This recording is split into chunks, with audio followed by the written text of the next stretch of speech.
Contagi, il nuovo cluster in provincia di Treviso nella sede del Dipartimento di Prevenzione alla Madonnina, 9 positivi, tamponi per tutto il personale sanitario, positivo anche un bimbo nel reparto dell'Otorino. Seconda ondata, il piano di sanità pubblica per sostenere gli ospedali fino a maggio, 5 fasi di emergenza nelle terapie intensive, ora siamo nella seconda. Fondamentale, dice Zaia, usare la mascherina per evitare il collasso. Solo con situazioni di rischio accertate le scuole saranno invitate ad adottare le modifiche di orari e didattica a distanza. Le parole del dirigente scolastico provinciale. Andrea Crisanti ancora al centro delle polemiche, dalle dure parole del professor Palù alla difesa del Dipartimento di Padova, passando per il patrocinio negato dal comune di Treviso, un convegno che lo vedeva protagonista. Pronti a scendere in piazza gli operatori trevigiani travolti dal Covid, ma soprattutto dall'ultimo DPCM, i più esasperati gli imprenditori che lavorano con gli eventi. Bivacchi notturni al Parco Appiani segnalati dai cittadini. Le termocamere della Polizia Locale di Treviso permettono di scoprire 3 uomini nascosti nella struttura.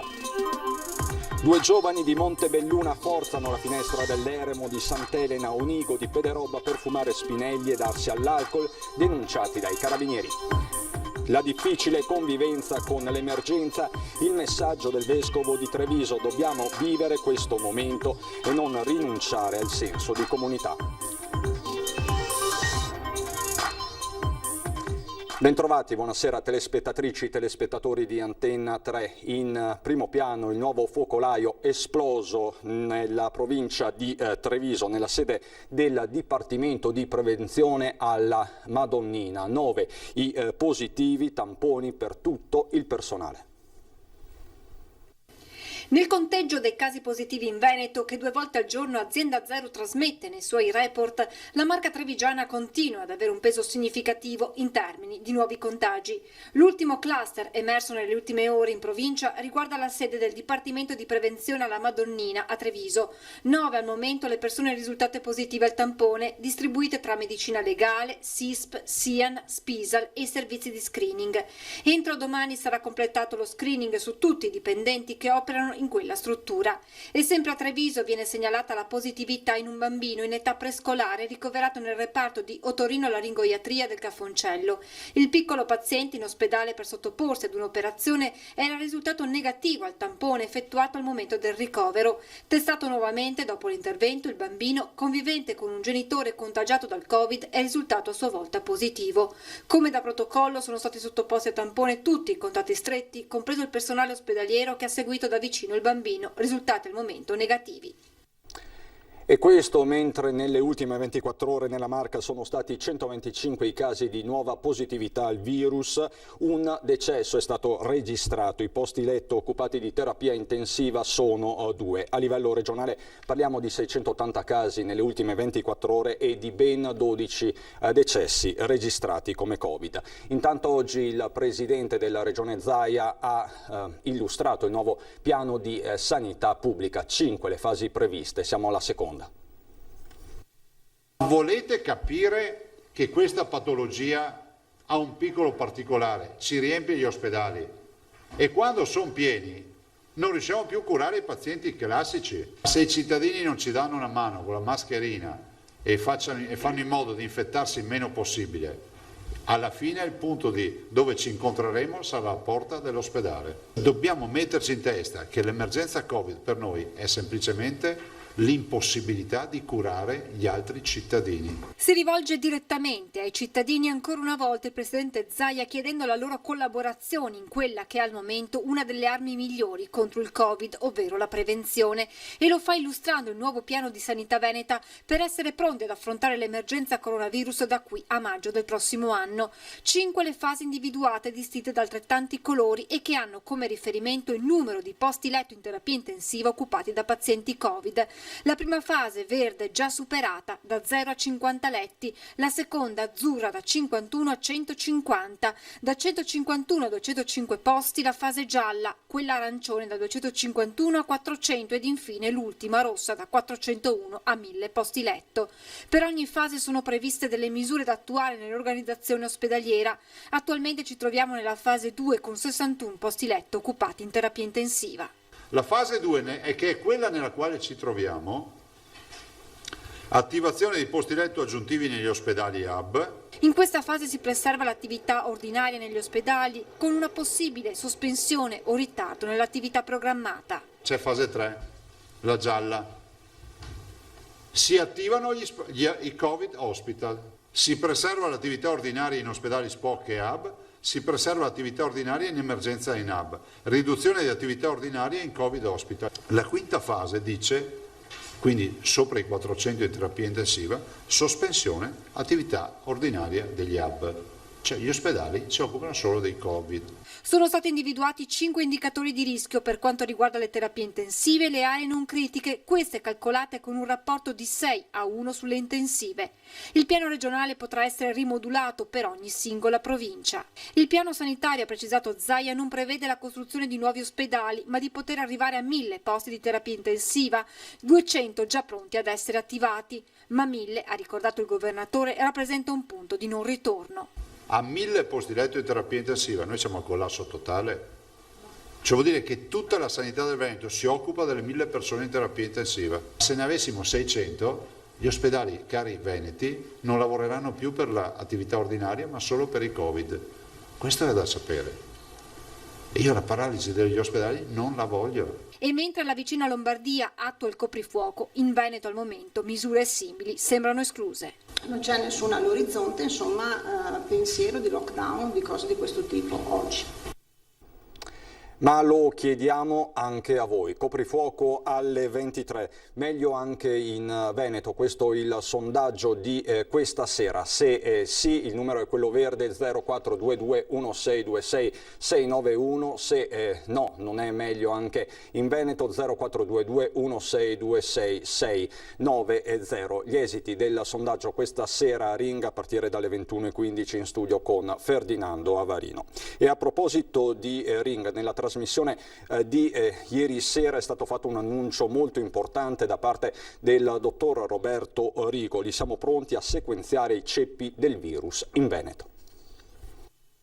Noi dobbiamo capire, perché tutti dicono che questi ceppi sono tutti uguali, no? Allora qualcuno mi dovrebbe spiegare perché a giugno-luglio, stessa carica, pazienti giovani erano totalmente asintomatici e perché adesso invece stessa carica, stessi giovani invece iniziano a essere sintomatici.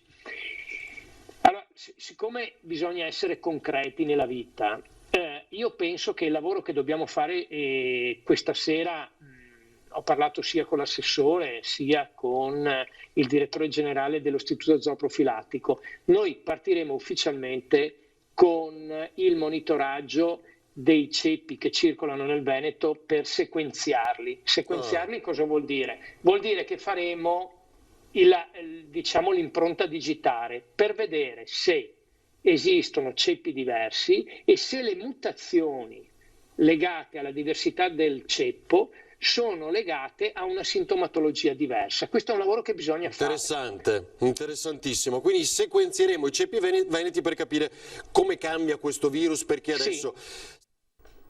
Ed è diventato un vero e proprio caso il marcato patrocinio del Comune di Treviso a un evento con Andrea Crisanti, che in queste ore è stato difeso anche dal Dipartimento di Medicina Molecolare dell'Università di Padova dopo alcune dichiarazioni rilasciate anche ai nostri microfoni dal professor Palù.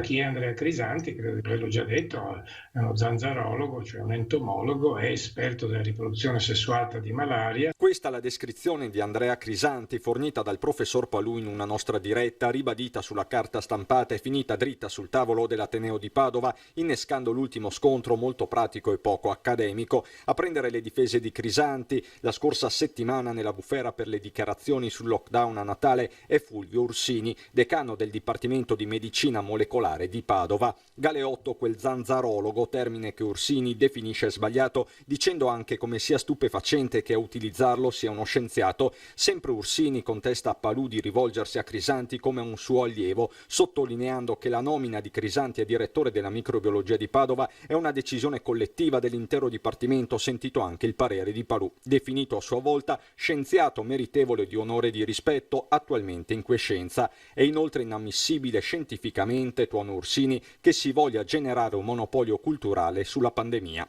Da evidenziare come la nota dell'Università di Padova non sia però a nome del rettore, che sempre ai nostri microfoni aveva preso di fatto le distanze dalle dichiarazioni di Crisanti proprio sul lockdown a Natale.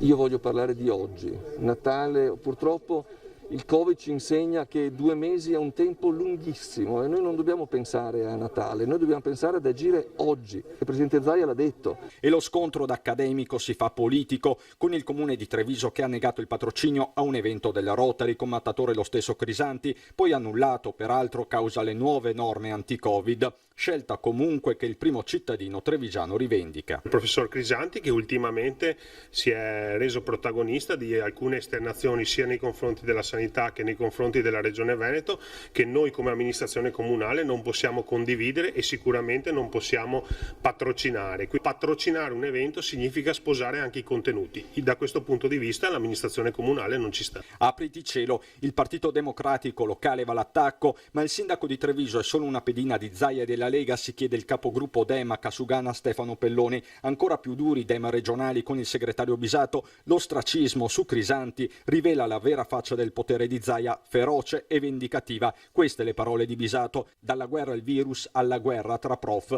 Il passo è breve, ma la curva epidemiologica sembra non curarsene. C'è poi la pagina della cronaca. Restano ricoverati nel reparto di terapia intensiva del Cafoncello i 2 ragazzi di 22 e 29 anni rimasti gravemente feriti nell'incidente di domenica sera a Salgareda. La prognosi rimane riservata per entrambi, infatti sono in corso ulteriori accertamenti e consulenze per i politraumi riscontrati. Nello schianto della BMW uscita di strada e finita in un fossato aveva perso la vita Nicolò Minello, 22 anni di Noventa di Piave. I familiari attendono il nulla osta della magistratura per dare l'ultimo saluto al giovane. Ritorniamo a parlare di scuola e Covid, perché per il momento nella Marca non c'è nessun cambiamento anche a fronte del nuovo DPCM. Cosa succederà per gli studenti delle superiori? È quanto si chiedono genitori e studenti all'indomani del nuovo DPCM che annuncia entrate alle 9 e didattica a distanza per contenere il contagio. Non sarà così, non ci sarà in realtà nessun automatismo.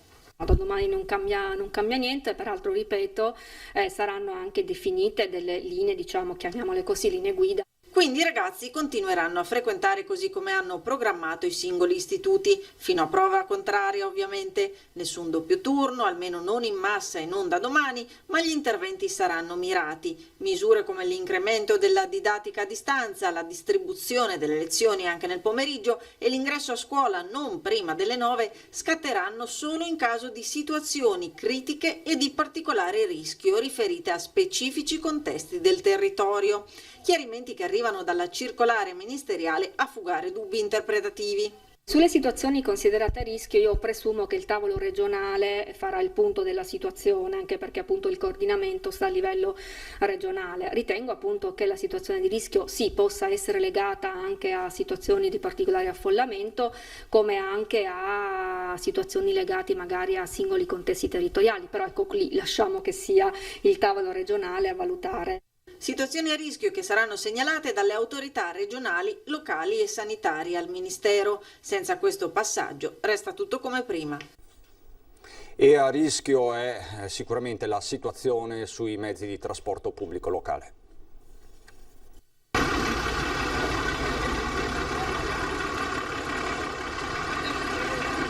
La situazione è abbastanza critica perché siamo tutti appiccicati e non si riesce a rispettare le distanze, non si riescono a rispettare le distanze. Il rito dell'uscita di scuola si consuma come sempre in pochissimi minuti e così in centinaia dalle aule si riversano sui mezzi pubblici. Il principio del resto è quello dei vasi comunicanti e la campanella suona nonostante il Covid. Movieri e controllori qua e là ci sono, ma il flusso, inutile negarlo, non sempre è gestibile. Ragazzi, gentilmente potete salire su quella là che vediamo che cos'è? Perché è un problema, questo qua è un problema. I controllori ovviamente prendono bene la situazione, sono molto severi, però invece siamo tutti appiccicati. Qui siamo all'uscita degli istituti Palladio, Mazzotti e Da Vinci, uno dei poli scolastici principali del Trevigiano. Gli stessi ragazzi raccontano di un paradosso: misure strette in aula, molto meno nel tragitto. In classe è tutto, anche a scuola, si rispettano tutte le regole, la situazione è peggiore fuori molto.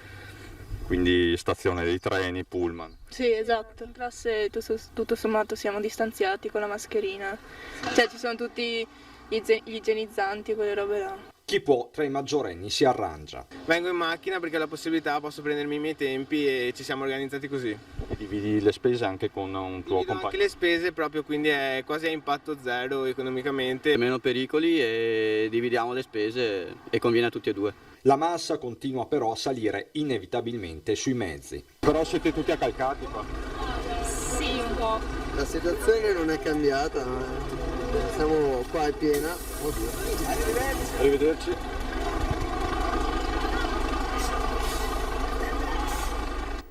Sono pronti a scendere in piazza gli operatori economici trevigiani, soprattutto quelli che si occupano di cerimonie ed eventi. Noi in questo momento siamo pronti a scendere in piazza, nel senso che se non veniamo tutelati in fretta e non si prendono delle misure che ci consentano la minima sopravvivenza e la minima possibilità di guardare al futuro e organizzarci, non ci sono alternative. Nessuna alternativa alla protesta, che già a breve potrebbe essere organizzata in Piazza dei Signori a Treviso, anche se non si esclude una trasferta a Roma. Nel mirino infatti c'è l'esecutivo, in particolare l'ultimo DPCM che ha decapitato eventi e turismo congressuale dopo aver ridimensionato le cerimonie. Chiediamo a questo governo, che è l'unico a poter prendere decisioni per i vari segmenti, chiediamo che ci vengano date delle tutele. Come vengono prese delle misure, devono essere prese delle tutele chiare, se no è chiaro che dovremo reagire in qualche modo, cioè siamo spalle al muro. E con le spalle al muro si trova la stessa azienda di Boldoni, che lavora prevalentemente nei congressi, 6 dipendenti fisse, tutte in cassa integrazione. Noi siamo peraltro tutte donne, tutte ragazze, tra l'altro appunto anche tutte molto giovani, quindi persone che si stanno costruendo famiglia, che stanno costruendo casa, che stanno per sposarsi, quindi cerco di alternarle. A strappare qualche sorriso c'è solo Enzo, che si muove tra le scrivanie rimaste vuote e i telefoni che non squillano se non per le disdette. Oltre alla preoccupazione che io ho per la mia azienda, come tutti gli altri professionisti, ho una grande preoccupazione che mi porta ad essere molto stressata per le mie dipendenti, che sono amiche, che sono ragazze e che con 700 euro al mese purtroppo non vivono. C'è poi lo stop imposto dal nuovo DPCM anche a sagre e fiere. Ci sono poi dei dubbi anche sui mercati, sentiamo. Il destino dei mercati va approfondito. Si discute sul caos generato dalle restrizioni contenute nel nuovo decreto del Presidente del Consiglio, che riguarderebbero lo stop a sagre e fiere locali. Quindi l'attività mercatale non sarebbe in oggetto, stando all'attuale valutazione dell'amministrazione, che garantisce per ora non ci saranno limiti neanche relativi ad ingressi differenziati o corridoi. Siamo orientati a distinguere ciò che tecnicamente è attività mercatale, quindi consentita, quindi mercati rionali, mercati generali del martedì e del sabato, mentre l'orientamento sarà un po' più restrittivo nei confronti di quelle attività che non rientrano nell'oggetto del regolamento delle aree mercatali, ma dell'ambito fieristico. Una serie di riunioni del settore, attività produttive, per capire cosa depennare dal calendario degli appuntamenti. Un DPCM dall'impatto economico impegnativo, specie su bar, ristoranti e pub, che si armano per la sopravvivenza e il rispetto di norme anti-assembramento, si attrezzano sfruttando anche la possibilità di usufruire di plateatici o di ampliarli. Manterremo certamente le procedure semplificate, quindi certamente le procedure semplificate resteranno anche per il 2021, questo posso già dirlo, così come gli incentivi economici del Comune laddove non dovesse intervenire il Governo, cosa peraltro fortemente auspicata. E quella di ieri è stata la prima serata con le nuove disposizioni per i bar, che per scongiurare la chiusura alle 18 hanno predisposto posti a sedere con panche e tavoli.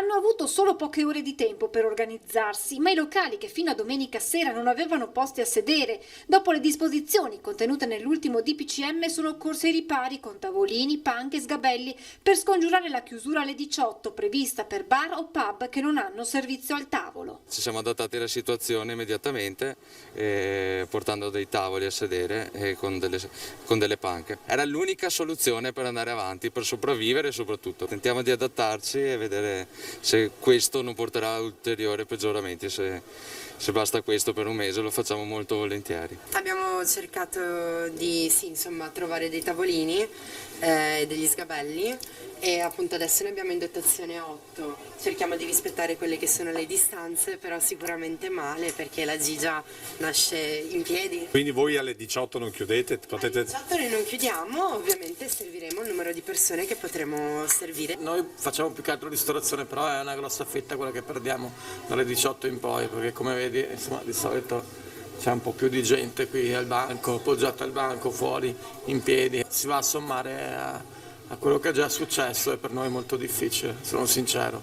C'è chi poi lancia un'idea per una nuova attività. Aprire un banchetto e vendere seggiolini, quelli pieghevoli, in modo che uno alle 6 compra il seggiolino e va al bar, lo apre e si siede. Le nuove termocamere in dotazione alla Polizia Locale di Treviso hanno permesso di scoprire 3 persone nascoste al parcheggio multipiano a Piani. Gli agenti sono entrati in azione dopo le segnalazioni dei residenti preoccupati per la presenza nell'area dei soggetti che si nascondevano nelle aree più buie. 2 pattuglie munite delle nuove termocamere in una zona non illuminata hanno trovato così 3 persone, 2 di nazionalità pakistana e un nigeriano. Sono stati identificati. La cronaca ci porta adesso a Volpago per una razzia di rame. Il bottino raccolto dal ladro ammontava a circa 2.000 euro di valore, cavi di rame e vari attrezzi trafugati velocemente dal deposito comunale all'interno dell'ex polveriera di Volpago del Montello, di proprietà dell'amministrazione, individuata dal malvivente come zona appetibile per un raid lontano da occhi indiscreti. Ipotesi sbagliata, perché mentre stava caricando il materiale all'interno del furgone sono arrivati i carabinieri allertati dal movimento sospetto nella struttura. Per un 19enne di Montebelluna con svariati precedenti per furto nonostante la giovanissima età è scattato così l'arresto in flagranza di reato. La refurtiva invece è stata restituita al comune.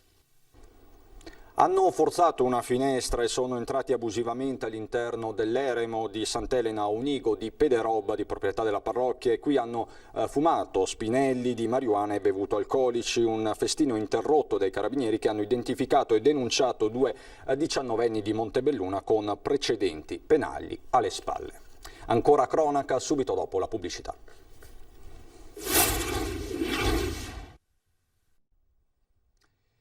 Di nuovo in studio parliamo del messaggio che il vescovo di Treviso Tomasi ha lanciato oggi attraverso la nostra diretta in studio con Francesca Bozza. Dobbiamo vivere questo momento anche se difficile e non rinunciare al senso di comunità. Queste le sue parole.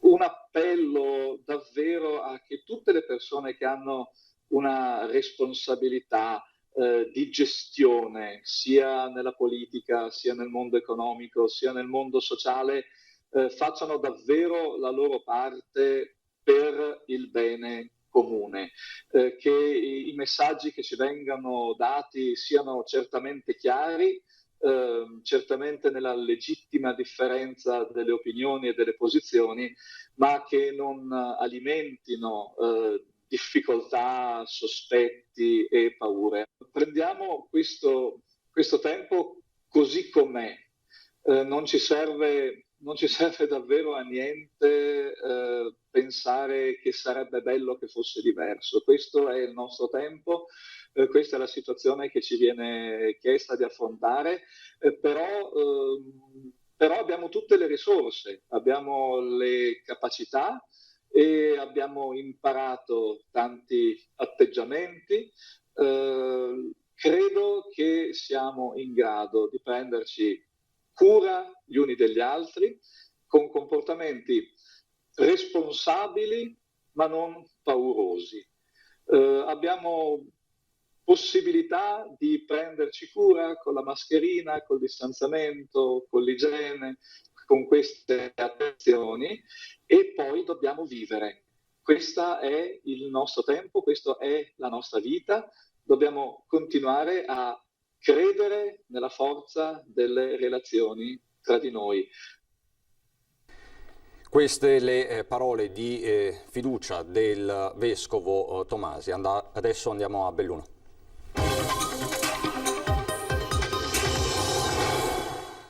A Belluno, dove nelle ultime 24 ore sono emerse 59 nuove positività al Covid, di queste 19 sono afferenti al focolaio del Comelico Ampezzano. Le altre sono prevalentemente positività emerse in contatti di caso già isolati sul territorio.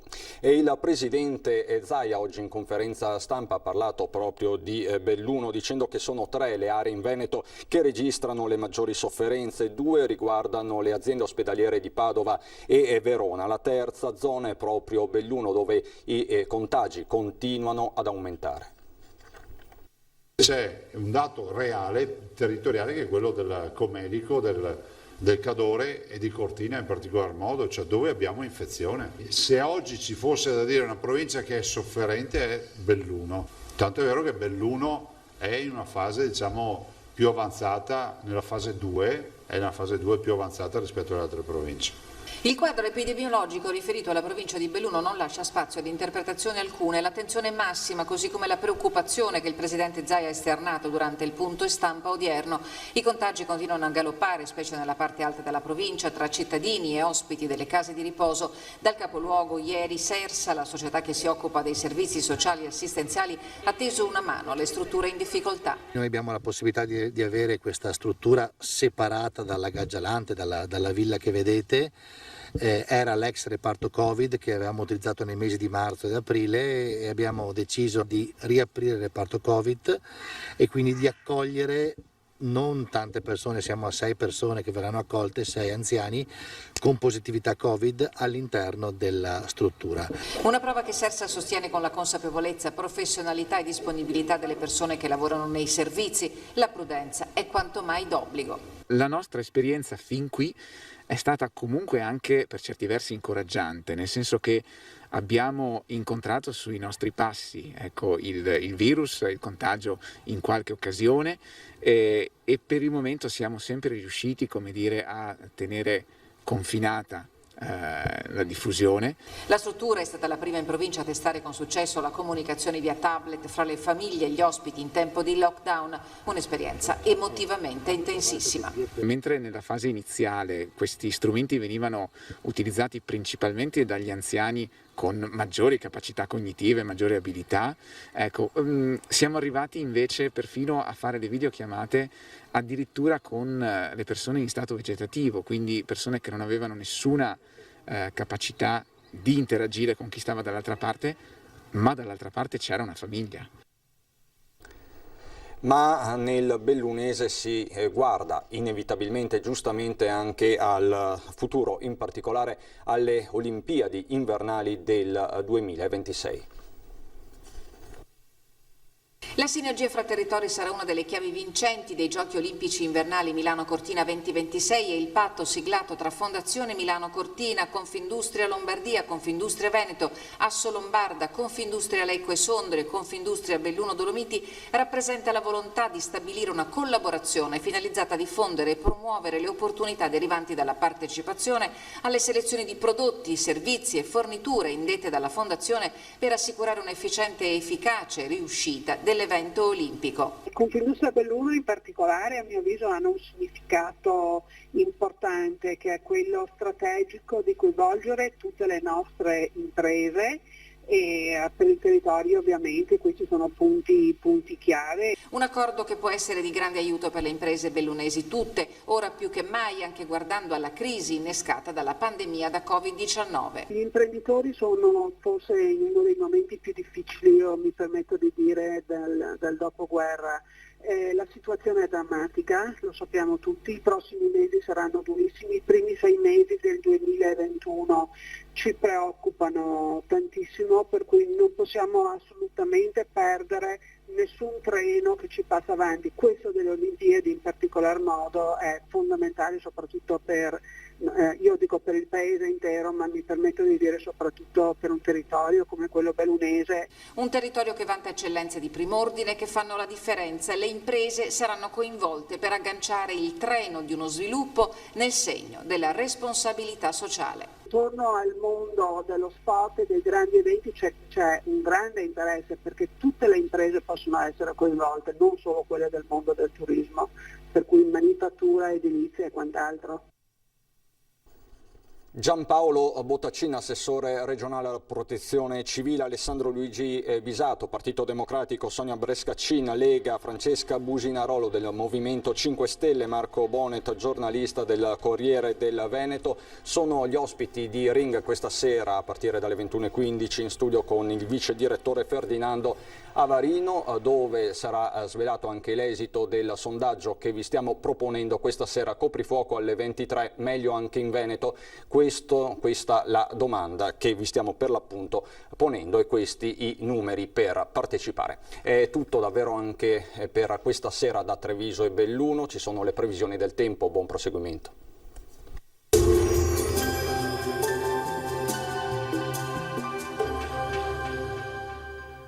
Società Agricola Torresan. Dai nostri animali nati e allevati nel cuore del Montello produciamo solo carni e salumi genuini. Nuova apertura a Ponzano Veneto. Benvenuti al meteo. Ancora moderata alta pressione sul nostro territorio, sia pure con qualche nebbia. Il dettaglio di mercoledì 21 ottobre. Sul Veneto condizioni di tempo stabile, anche in prevalenza soleggiato, salvo al mattino locali nubi basse e foschie in pianura e sulle vallate, localmente anche fitte, specie sui settori più meridionali della nostra regione, in dissolvimento però con il passare delle ore, non sono attese piogge. Temperature in lieve aumento, minime tra 8 e 10 gradi, massime invece tra i 15 e i 19 gradi. Ci spostiamo ora sul Friuli Venezia Giulia, in mattinata sarà nuvoloso sui settori montuosi anche con locali piovaschi, a seguire sarà più soleggiato. Temperature minime fino a 13 gradi, massime sui 16-18 gradi. Uno sguardo infine alla situazione del Trentino Alto Adige, qui avremo locali addensamenti, per il resto sarà soleggiato un po' dappertutto. Temperature minime sui 7-8 gradi, massime invece fino ai 19 all'incirca. Dal meteo di Antena 3 per ora è tutto, grazie per l'attenzione e arrivederci al prossimo aggiornamento.